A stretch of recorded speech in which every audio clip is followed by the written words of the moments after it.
कांग्रेस प्रदेश अध्यक्षा प्रतिभा सिंह हमारे साथ जुड़ी हुई हैं। मैम, बहुत बहुत स्वागत करती हूँ न्यूज़ 18 पर आपका। शुरुआत इसी के साथ करती हूँ कि मुख्यमंत्री का एक बहुत बड़ा बयान सामने आया है जहां उन्होंने तमाम उन पूर्व विधायकों के ऊपर निशाना साधा है और गद्दार जैसे शब्दों का इस्तेमाल किया है।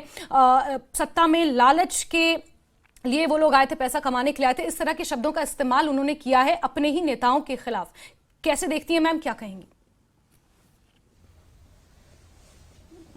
मेरे को लगता है छोटी मोटी नाराजगी हो सकती है। माननीय मुख्यमंत्री किन्हीं वजह से नाराज हुए होंगे तो ये उन्होंने ऐसी शब्दों का प्रयोग किया है।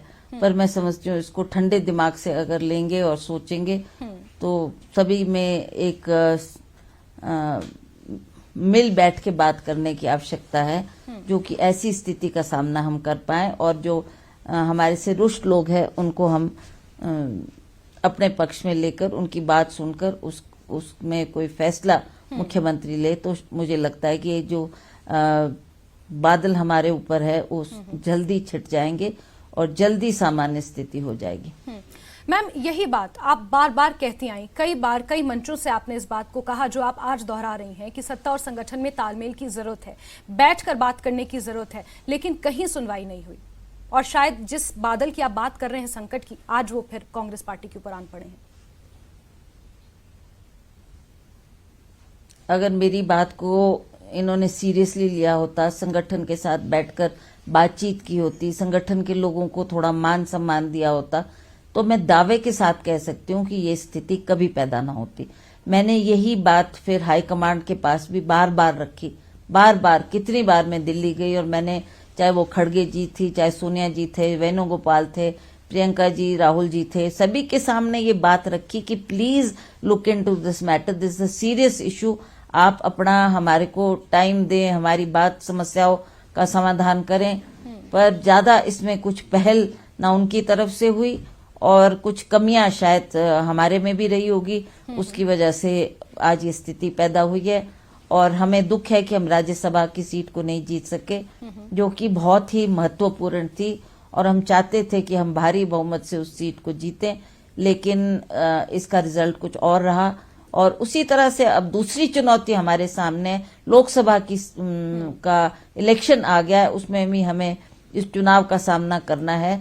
और अगर ये इसमें सुधार नहीं आया, इसमें हमारे लोगों को विश्वास में नहीं लिया गया, फिर एक संकट और खड़ा हो सकता है। बिल्कुल। साथ ही मैम, एक चीज और आपसे समझना चाहेंगे कि जिस तरह से आपने मान सम्मान की बात कही कि सत्ता संगठन के बीच तालमेल नहीं है, सम्मान की कमी है, और इस बात को बार बार कहा जा रहा है। राजेंद्र राणा ने भी कल फेसबुक पर पोस्ट कर यही कहा कि सम्मान की जरूरत है, सम्मान के साथ समझौता नहीं होगा। और आप भी इस बात को कह रही हैं और आगे आने वाले समय के लिए आपने चुनौतियों का भी जिक्र किया। और अभी मुख्यमंत्री का जो बयान सामने आया, आपको नहीं लगता कि जिस सम्मान की कमी थी वो अभी भी वो गैप फिल नहीं हो पाया है? हाँ, कुछ वही मैं कह रही थी कि जैसे ये लोग आए थे, हमारे ऑब्जर्वर्स आए थे, इनको थोड़ा बैठ के इस मसले को सुलझाना चाहिए था। उनको भी बुलाते, माननीय मुख्यमंत्री को भी सामने रखकर जो छोटी छोटी बातें थी उनको सॉल्व कर देते तो कोई बड़ा भारी इशू नहीं था। और आज भी मैं तो यही चाहूंगी प्रदेश पार्टी का अध्यक्ष होने के नाते कि आप हमारी बात भी सुनो और क्या हम चाहते हैं, क्या वर्कर चाहता है, क्या संगठन चाहता है, उस पर आप ध्यान दो, तब शायद ये मसले सॉल्व हो सकते हैं और इस पर कोई ज्यादा विवाद की बात नहीं। तो मैम, बीते कल जिस तरह से बैठकों का सिलसिला चला, दौर चला हॉली लॉज में या फिर उसके अलावा ओक ओवर में, फिर कहीं ना कहीं होटल सिसल में भी बैठकें हुई, तो क्या मैं ये समझूं कि अभी तक नाराजगी दूर नहीं हुई है? जिन मसलों पर बात होनी चाहिए थी अभी तक पूर्णतः कोई निष्कर्ष नहीं निकला है? देखिए, उन्होंने कोशिश तो जरूर की है, पर कितनी हद तक लोगों की नाराजगी दूर हुई उसका मुझे संज्ञान नहीं है। अब ये तो मिल बैठ के ही बात होगी, कोई अपनी रोष जाहिर करेगा, अपनी नाराजगी जाहिर करेगा, आमने सामने बैठ के बात होगी और जिसने निर्णय लेना है, जिसने फैसला लेना है, वो तुरंत इस पे फैसला ले, तभी मुझे लगता है कि इसका कुछ ना कुछ अच्छा अंजाम हमारे सामने आएगा। यानी कि मैम, जो कुछ मांगे थी, जो कुछ उम्मीदें थी, वो अभी तक पूरी नहीं हो पाई हैं, उनकी सुनवाई अभी तक नहीं हो पाई है, तो शायद यही कारण है कि संगठन की नाराजगी अभी भी बरकरार है। ऐसा ही लगता है। संगठन मीन्स की जो निचला स्तर का वर्कर है उसको भी महत्व देना है, उसको भी आगे लाना है।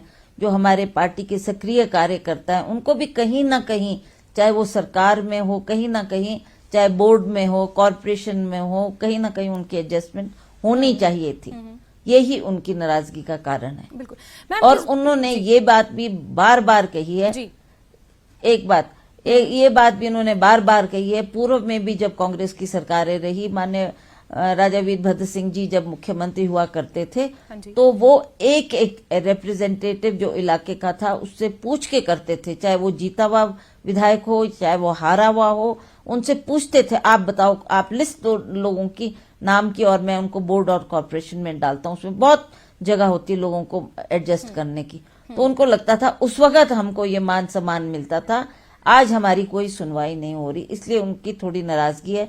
अगर इसमें ज्यादा समय नहीं लगेगा, अगर अभी भी उनकी एडजस्टमेंट हो जाए तो शायद वर्कर इस बात से खुश होकर फिर काम करना पार्टी के लिए शुरू करें। ठीक है, ये एक बात है मैम। दूसरी बात ये कि विक्रमादित्य सिंह जी को लेकर भी सवाल खड़े किए जा रहे हैं। आज जिस तरह से उन्होंने चंडीगढ़ में जाकर पूर्व विधायकों से, बागी विधायकों से मुलाकात की, उसको लेकर भी अब राजनीतिक गलियारों में चर्चाएं कुछ और ही होने लगी हैं। इशारा किस ओर है? देखिए, मुझे नहीं पता, ना मेरी उससे बात हुई है, ना मुझे पता कि क्या चर्चा हुई, क्या उनमें बातचीत। I really don't know, so I can not comment on that. ठीक है मैम, एक चीज और आपसे जानना चाहेंगे, क्योंकि लोकसभा चुनाव का जिक्र आपने भी पहले किया और लोकसभा चुनाव भी नजदीक है, ऐसे में जिम्मेदारियां बहुत बड़ी हैं, चैलेंज बहुत बड़े हैं। भाजपा की कार्यप्रणाली और कांग्रेस की कार्यप्रणाली को कैसे देखती हैं? ठीक है, भाजपा अपनी तरीके से काम करती है और कांग्रेस के जन भी ये प्रयास करते हैं कि हम भी हर वोटर तक पहुंचे, हर घर तक पहुंचे और अपनी बात कहें। पर ये मैं कह सकती हूँ कि उनका वर्किंग हमारे से बेहतर है। कहीं ना कहीं they know exactly how to go about and how to एक एक तक कैसी हम अपनी पहुंच बनाएं। उसमें हम थोड़ा इतना उस स्तर पर काम नहीं कर पाए, जिसकी वजह से हमको उसका खमाजा भी भुगतना पड़ा है कई बार।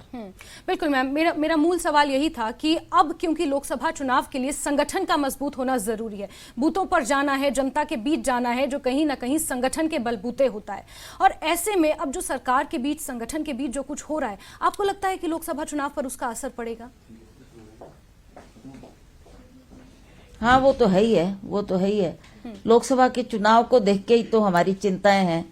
लोकसभा के चुनाव के परिणाम को हम जो अंदाजा लगा रहे हैं उसी के लिए तो सारी चिंता व्यक्त करके हमने ये एडजस्टमेंट्स की बात की है, पार्टी को स्ट्रांग करने की बात की है, वर्कर को जिम्मेवारी देने की बात की है। ये तभी संभव होगा जब हम इनको महत्व देंगे और तभी हम इन वर्करों को फील्ड में उतार पाएंगे और तभी इसके अंजाम और परिणाम अच्छे होंगे।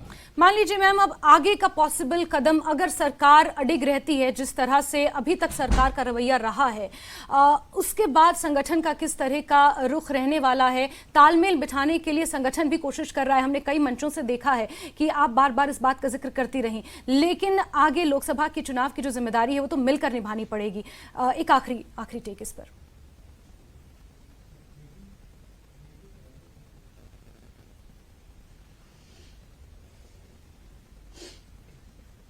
जी मैम, आपसे एक आखिरी सवाल लेना चाहेंगे, लोकसभा चुनाव के लिए क्या सत्ता और संगठन को हम एक साथ काम करते हुए देखेंगे, या फिर ये जो डिफरेंसेस हैं ये किसी कुछ और भी हो सकता है, कुछ तब्दीलियां भी देखने को मिल सकती हैं? देखिए, आगे क्या होता है उसके बारे में तो मैं कह नहीं सकती, पर जहां तक संगठन की बात है, इसकी मजबूती के लिए हम रात दिन काम करेंगे और सरकार के साथ तालमेल बनाकर ही आगे कदम रखेंगे, ताकि हमारी जो लोगों की उम्मीदें हैं और आशाएं हमारे से हैं उसमें हम खरा उतर पाएं और अच्छा परफॉर्मेंस हम अगले लोकसभा के चुनाव में दे सकें। ठीक है, बहुत बहुत शुक्रिया प्रतिभा सिंह जी, न्यूज़ 18 हिमाचल को अपना महत्वपूर्ण समय देने के लिए, हमसे बातचीत करने के लिए और अपना पक्ष जनता तक पहुंचाने के लिए आपका बहुत शुक्रिया। तो ये थी हिमाचल प्रदेश अध्यक्षा प्रतिभा सिंह, जो इस वक्त हमारे साथ बात कर रही थी और उन्होंने ये स्पष्ट किया है कि कोशिश ये रहेगी कि तालमेल बिठाकर, सामंजस्य बिठाकर आके लोकसभा चुनाव की जो चुनौती है उसे मिलकर लड़ा जाए। बहरहाल खबरों का सिलसिला लगातार जारी है, बड़ी खबरों पर नजर बनी हुई है। वक्त एक छोटे से ब्रेक का।